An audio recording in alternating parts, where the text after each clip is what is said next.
Hey, mein Name ist Abe und in diesem Video zeige ich dir die meiner Meinung nach besten Horrorfilme auf Netflix Teil 1 im Juni 2017. Bitte denk daran, dass es sein kann, dass Filme, die jetzt auf Netflix sind, in der Zukunft nicht mehr auf Netflix sein werden, denn nicht alle Filme auf Netflix bleiben für immer dort im Sortiment. Da können wir leider nichts gegen tun, aber ich hoffe, dass du trotzdem viel Spaß mit dieser Liste hast und ich dir den einen oder anderen Tipp geben konnte, damit du dich wieder in Zukunft schön gruseln kannst. Insidious. Einer der, für mich, spektakulärsten Dämonenfilmchen, die es bisher so auf dem Markt gab. Zwar werden hier viele Klischees bedient, aber auch neu umgesetzt. Ihr kennt die Story. Umzug in ein neues Haus, aber irgendwie passieren komische Dinge. Bratpfannen, Tanzen, Kochlöffel, Gabeln und so weiterer Unfug ist stets an der Tagesordnung. Letztlich findet ihr heraus, dass es sich um diese Dämonen handelt. Wie bekämpft man Dämonen? Ganz klar. Astralreisen. Ab in die Parallelwelt, korrumpierten Körper befreien und schnell wieder zurück. Doch das geht nicht immer gut. Insidious hat mich in seinen Bann gezogen und mir die ein oder andere schlaflose Nacht beschert. Danke James Wan. Der hat übrigens auch die Saw-Reihe gemacht. Insidious ist zwar weniger Splatter, dafür deutlich mehr psychische Belastung. Gefällt mir besser. Am anspannendsten finde ich übrigens diese Szene.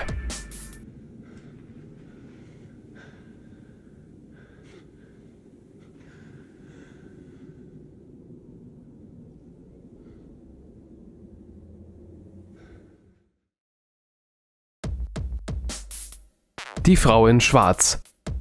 Harry Potter sucht und findet seine Beziehung zu Snape in diesem Romantikfilm. Hoppla, falsches Tape. Daniel Radcliffe kann eben auch mehr als zaubern. Dies beweist er unter anderem in diesem Streifen von James Watkins.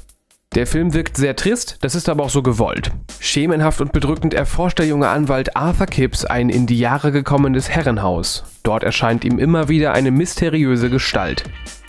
Anfangs doch sehr erschwert, nicht an Harry Potter zu denken, war ich jedoch bereits ab den ersten 20 Minuten nicht mehr der Überzeugung, dass dort ein narbengesichtiger, minderjähriger, zaubernder Bub über den Bildschirm flackert.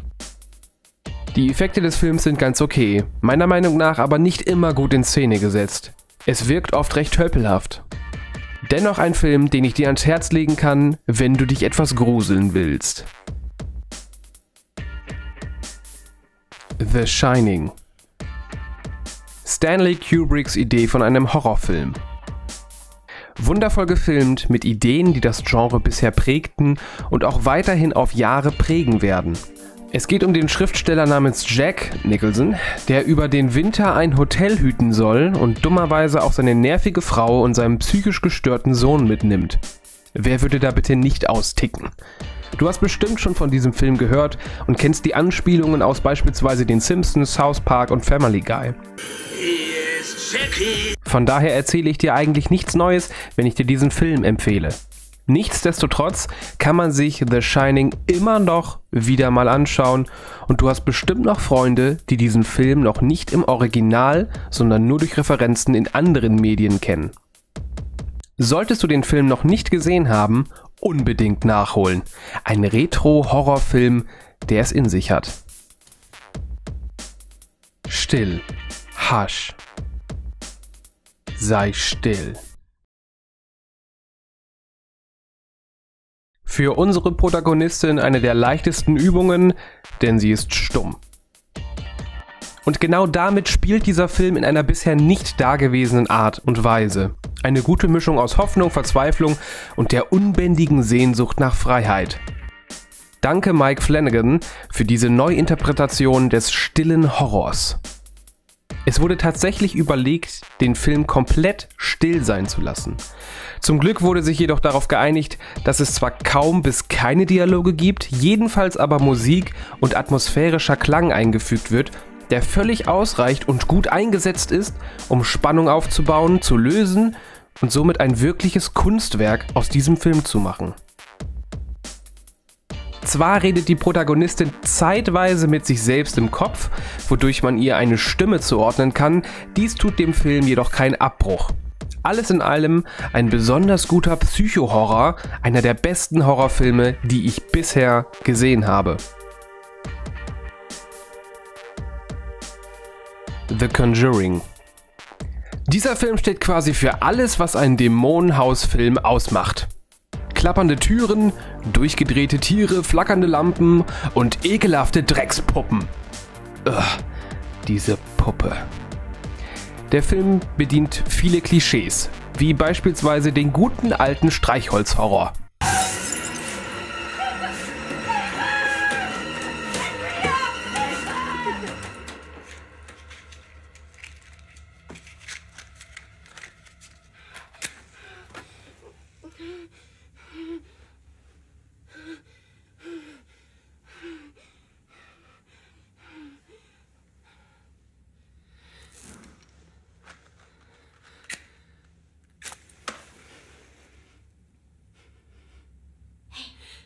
Wollen wir Verstecken spielen?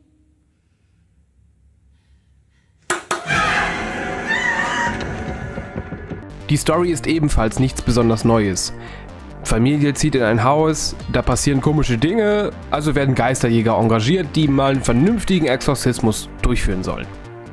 Dafür müssen sie natürlich erstmal das Haus verkabeln, Kameras aufstellen und alles beobachten. Und du hast das typische Problem, dass der Dämon zwischen Gegenständen und Personen hin und her switchen kann, was eine gezielte Austreibung schwer gestaltet. The Conjuring ist dennoch ein verdammt guter Horrorfilm. Absolut kein Trash und auch nicht langweilig. Wenn du ihn noch nicht gesehen hast und Lust auf Dämonenjagd hast, ist das dein Film. Carrie. Die Story ist, wie es der Kraftsportler, Olympiasieger und deutscher Meister im Mannschaftsturnen bereits sagte, Fabian hanebüchend. Mobbing finden halt nur 9 von 10 Leuten gut, der 10. aber nicht. Und dann, hurra, hurra, die Schule brennt. Das ist Carrie. Na gut, etwas mehr ins Detail kann man bei dem Film doch gehen. Carrie heißt die Protagonistin dieses Films. Sie ist im Teenageralter und wird von ihren Schulkameraden gehänselt, als sie das erste Mal unter der Dusche im Sportunterricht ihre Monatsblutung bekommt, die sie absolut nicht unter Kontrolle zu haben scheint. Das liegt daran, dass ihr nie gesagt wurde, dass es irgendwann bei Frauen passiert, dass sie bluten. Denn ihre Mutter ist extremistisch religiös und seit dem Tod ihres Mannes dem Wahnsinn verfallen. So denkt die Mutter, dass Carrie sündige Gedanken hatte, die zu ihrer Blutung führten, wofür sie bestraft gehört. Jedenfalls ist auch bald der Abschlussball, zu dem Carrie auch einen Ballpartner gefunden hat. Carrie entwickelt telekinetische Kräfte und dann, hurra, hurra, die Schule brennt. Wie genau, will ich natürlich nicht verraten, jedenfalls muss ich dich vorwarnen. Die Story baut sich nur langsam auf. Das Finale kommt erst am Schluss. Du verstehst? Ich habe mich beim Filmschauen erst gefragt, wo hier der Horror mal beginnt. Es dauert. Aber das Warten lohnt sich.